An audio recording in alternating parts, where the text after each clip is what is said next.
போல இதை கடந்து விருப்ப மனு வாங்குவது அப்படிங்கிற ஒரு வியூகமாக பார்க்கணுமா, இல்லை இப்போவே தொடங்கினா நிறைய கட்சிகள், அதிமுக மட்டும் இல்லை, டிடிவி விருப்ப மனு வாங்குறேங்கிறாரு, அதே போல் மற்ற கட்சிகளும் விருப்ப மனு அப்படிங்கிற இடத்துக்கு இப்போ காங்கிரஸ் அப்படிலாம் போகிறாங்க. இது இப்போ அதிமுக விருப்ப மனு இன்றிலிருந்து பெறுவது அப்படிங்கிறதையும் அதுலேயும் ஏதாவது ஒரு மெசேஜ் இருக்கா? இல்லை, விருப்ப மனு பெறுவது அப்படின்றது ஒரு ஜென்ரல் ஆக்டிவிட்டி தான். ஆனால் அது ஒரு ப்ரெஷர் டாக்டிக்ஸாக தற்போது மாற்றுவதற்கான முயற்சிகளில் இந்த கட்சிகள்லாம் ஈடுபடுகிறது. உங்களுக்கு என்ன பிரச்சனை அப்படின்னு பார்த்தீங்கன்னா, இன்னைக்கு நான் ஏற்கனவே சொன்னது போல பாஜகவுக்கு தான் அதிமுக தேவை, அதிமுகவுக்கு பாஜக தேவையில்லை, அப்படிதான் இருக்கு. இன்னைக்கு நீங்க ஏப்ரல் மாசத்துல இந்த கூட்டணி அமைச்சாங்க, அதுக்கப்புறம் எந்த கட்சியும் வந்து உங்க பக்கம் வரல. இன்னைக்கு டிசம்பர்ல இருக்கும். பிஜேபி வந்து ஒரு பயங்கரமான கட்சி, இந்தியா முழுவதும் எல்லா கூட்டணிகளையும் வந்து ஒரு நொடியில வந்து எல்லாத்தையும் சரி பண்ணிடுவாங்க, எல்லாத்தையும் சேர்த்துருவாங்க அப்படின்னு திரு ராமசாமி மேயப்பன்லாம் வந்து பேசுறாரு. ஒரு ஸ்ட்ராட்டஜி இருக்கு, அப்படி இருக்கு, இப்படி பண்ணிடுவோம், அப்படி பண்ணிடுவோன்றாங்க. தமிழ்நாட்டில் தண்ணி குடிக்க வேண்டியதாயிருச்சு. ஏன்னா பிரச்சனை இல்ல, சாரி உங்களை அப்படி சொல்ல, டைமிங் அது வந்து அப்படி ஆயிருச்சு. ஸோ இங்க வந்து நிலைமை அப்படிதான் மோசமா இருக்கு. சரி, இவங்க இன்னைக்கு பெரிய சிக்கலே என்னன்னா, நீங்க ஓபிஎஸ் ஒரு பக்கம் நீங்க வந்து காம்ப்ரமைஸ் பண்ணி உள்ள கொண்டு வர வேண்டியது இருக்கு, டிடிவியை ஒரு பக்கம் தனியாக பேச வேண்டியது இருக்கு. 2016 ஆரம்பிக்கும் போது எப்படி நிலைமை இருந்துச்சோ அதே நிலைமைக்கு இன்னைக்கு வந்து மறுபடியும் பாஜக போக வேண்டிய ஒரு கட்டாயத்தில் இருக்காங்க. இப்ப இதெல்லாம் முடிஞ்சிட்டு அதுக்கப்புறம் தைலாபுரம் போனாங்கன்னா அங்க வந்து வேற பிரச்சனை இருக்கு. இப்ப பாமக எந்த பக்கம் போவோம் அப்படின்னு தெரியாது. அப்போ இதெல்லாம் எப்படி சரி பண்றது அப்படின்றது ஒரு மிகப்பெரிய சிக்கல் தான். இது சொன்னா அக்னீஸ்வரனுக்கு கோபம் வருது. பலவீனமாக கூட்டணி இருக்கிறதுனா பலவீனமா தான் இருக்கு. அதிமுகவும் பலவீனமாக தான் இருக்கிறது.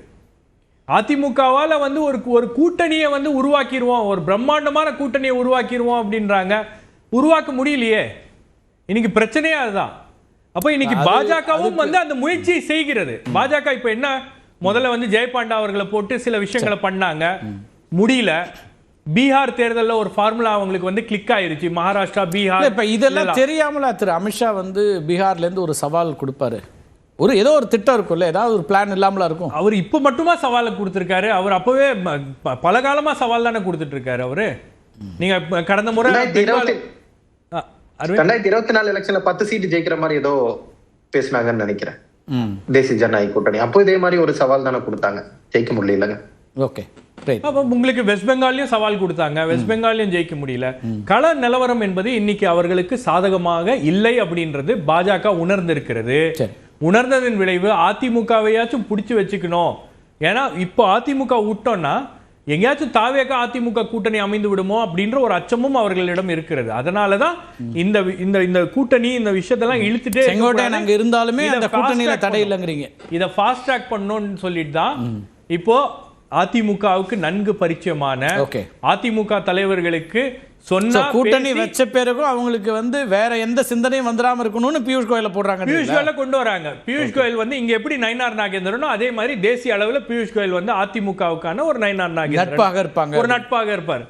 அவர் வந்து இணக்கமா இருப்பாரு அல்லது ஒரு இல்ல. இன்னைக்கு பியூஷ் கோயல நியமிச்சிருக்காங்க அப்படின்னு அதிமுக தலைவர்களுக்கு உள்ளபடியே மகிழ்ச்சி, இரண்டாம் கட்ட தலைவர்களுக்கு இரட்டிப்பு மகிழ்ச்சி. காரணம் என்ன அப்படின்றதெல்லாம் வந்து அக்னீஸ்வரன் கேட்டீங்கன்னா சொல்லுவாரு, அவருக்கும் தெரியும். அப்போ ஏதோ ஒரு இதுல நாம வந்து சில வேலைகளை பண்ணி முடிச்சிடலாம்.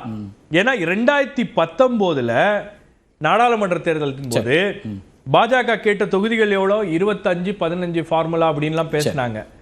அடிச்சு பேசி ஏதோ ஒண்ணு முடிச்சு பியூஷ் கோயல் இருந்ததுனால 5 சீட்ல முடிச்சுட்டாங்க. 2021 64 சீட் 60 அப்படின்னு போனாங்க. அப்புறம் கடைசியா 20ன்னாங்க. பியூஷ் கோயல் வந்துட்டா ஏதோ ஒரு கணக்கு, ஏதோ ஒரு டீல், ஏதோ ஒரு பேரம் படிந்து விடும் அப்படின்ற ஒரு நம்பிக்கை பாஜகவுடைய தேசிய தலைமைக்கும் இருக்கிறது, இங்க இருக்கக்கூடிய அதிமுக தலைவர்களுக்கும் இருக்கிறது. அதான் பியூஷ் கோயல் வந்து ஒரு கன்சென்சஸ் கேண்டிடேட் மாதிரி உள்ள கொண்டு வந்திருக்காங்க. இனியும் இதை விட்டோம்னா எங்கேயாச்சும் வந்து தடம் புரண்டு விடுமோ அப்படின்ற ஒரு அச்சம் பாஜகவுக்கு இருக்கிறது. ஓகே திரு துரைக்கண்ணா, இல்ல பியூஷ் வர்றது இது எல்லாமே அப்ப அவங்களுக்குள்ள ஒரு அண்டர்ஸ்டாண்டிங் இன்னும் பில்ட் பண்றதுக்கு தான் முயற்சி பண்றாங்க. அப்படி இருக்கும்போது திரு எடப்பாடி பழனிசாமி விரும்பாத ஒன்றை செய்வாங்கன்னு நீங்க சொல்றதுல லாஜிக் ரொம்ப இடிக்குது. திருமிகு சசிகலாவையோ ஓபிஎஸ்ஸையோ கொண்டு வர்றதுலாம் இல்ல. நான் தொடக்கத்தில் அதுதான் சொன்னேன், வெற்றி தான் இலக்கு. வெற்றி பெற்றே தீர வேண்டும் என்கிற எண்ணமும் உணர்வும் பாஜகவுக்கும் திரு எடப்பாடி பழனிசாமிக்கும் இருந்ததென்றால் நிச்சயமா இந்த முன்முயற்சியை எடுக்கணுங்கிறதா என்னோட பார்வை. என்னன்னா விருப்பமா இருக்கலாம், ஆனா அவங்க எடுப்பாங்களா இல்லையா, அது எடுக்க மாட்டாங்கன்னு தான் நம்ம யதார்த்தத்தை பார்ப்போம். வெற்றி பெறக்கூடிய வல்லமை வலிமை இல்லைங்கிறது யதார்த்தம். 2024 15 இடங்கள்ல 3வது இடம், 7 இடத்துல டெபாசிட் போயிடுச்சு. ஒட்டுமொத்தமாக 234 தொகுதியும் பார்த்தா 11 தொகுதிகளில் தான் அதிமுக வெற்றி. சார் 2021 வெற்றி பெற முடியல சார், இது எல்லாம் ஒன்றா தானே இருந்தாங்க. ஆமாம், அது 10 ஆண்டுகள் ஆட்சி கட்சியாக இருந்தது. திராவிட முன்னேற்ற கழகம் ஒரு 505 வாக்குறுதிகளை கொடுத்தது, ஒரு பெரிய 350-400 உயிரோ கொடுத்து ஒரு பிகேன்னு ஒருத்தர். அதான் இப்போ அக்னேஸ்வரர் சொல்றாரு, 5 வருஷம் ஆட்சி இருக்குது, அதுக்கு எதிரான ஒரு பர்சன்டேஜ் வரும், நாங்க வெற்றி பெற்றுவோம், அதுக்கு திரு ஓ பன்னீர்செல்வமோ அல்லது திரு டிடிவி தினகரனோ தேவையில்லைங்கிறாரு. பாரதிய ஜனதா கட்சிக்கும் நம்ம அண்ணா திராவிட முன்னேற்ற கழகத்துக்கும் 8 மாசத்துக்கு முன்னாடியே உடன்பாடு வந்துருச்சுல. உடன்பாடு வந்ததற்கு பிறகு தன்னுடைய வலிமை என்ன என்பதை இந்த 2 கட்சிகளுமே இன்னும் ப்ரூவ் பண்ணல. எந்த கட்சி தன்னோடு இருக்கிறது 2024 ஒரு வலுவான கூட்டணி கட்டமைப்போம் என்று சொன்னார்ல, கடைசி வரைக்கும் எஸ்டிபி தேமுதிக தாண்டி வரல. இப்ப இன்றைக்குமே பாரதிய ஜனதா கட்சியோட கூட்டணி உடன்பாடு வைத்துக் கொண்டு ஒவ்வொரு ஊரா தொகுதியா போய் காங்கிரஸுக்கு அழைப்பு விடுகிறார், கம்யூனிஸ்டுகளுக்கு அழைப்பு விடுகிறார், தாவேகாவுக்கு அழைப்பு விடுகிறார், விசிகாவுக்கு அழைப்பு விடுகிறார். அப்போ நீங்க இது ஜெல்லாயிடுச்சு, பாஜக 2 இணைஞ்சிருச்சுன்னு சொல்லியும் கடந்த வாரம் மரியாதைக்குரிய ஜெயக்குமார் சொல்றார், திமுகவுக்கும் பாஜகவுக்கும் அண்டர் டீலிங் இருக்கு, அவங்க இப்ப தெரியாது பின்னாடி தெரியும் அப்படின்னு சொல்றார். இப்ப இந்த முரண்பாடுகள் இருக்குல்ல, இது எப்படி ஒரு வலுவான கூட்டணியை முடியும்? அப்ப பிரிந்து கிடக்கிற சக்திகள் காலமெல்லாம் ரெட்டலைக்கு வாக்களித்த ஒரு 8-9% வெளியில இருக்கிறான்ல, இந்த ரெட்டலை வெற்றி பெறணும்னு அவனை விட்டுட்டு நீங்க அந்த கட்சி 1.5% 1/2% இருக்கிற கட்சிகளை போய் எல்லாத்தையும் ஒன்று சேர்த்து நாங்க திமுகவை வீழ்த்திறோம், அது சாத்தியம் இல்லை. எனவேதான் இந்த கருத்தாக்கத்துக்கு பாஜக வந்திருக்கு, அதற்கான முன்முயற்சியை எடுப்பார்கள் என்று நான் நம்புகிறேன். இதுவரைக்கும் ஒரு கூட்டணியில அடுத்த கட்டத்தை நோக்கி நகரவே முடியல அப்படின்னா இது ஒரு பெரிய சிக்கலா மாறி இருக்கு அப்படிங்கிறாரு ஷபீர். இப்போ பாஜகவால இந்த மாநிலத்தில் தான் அதை எதுவுமே செய்ய முடியல அப்படிங்கிறார்.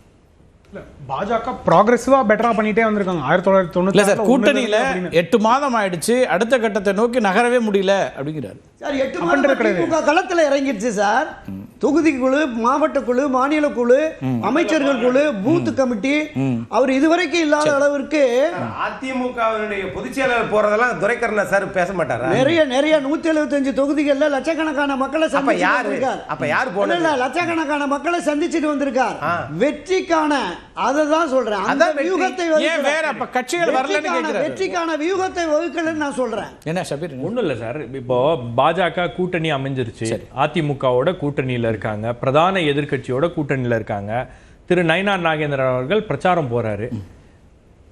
ராமசாமி சொல்லட்டுமே, இன்னைக்கு எங்க பிரச்சாரத்துல இருக்காருன்னு, எந்த ஊர்ல இருக்காரு? டெல்லியில இருக்காரு.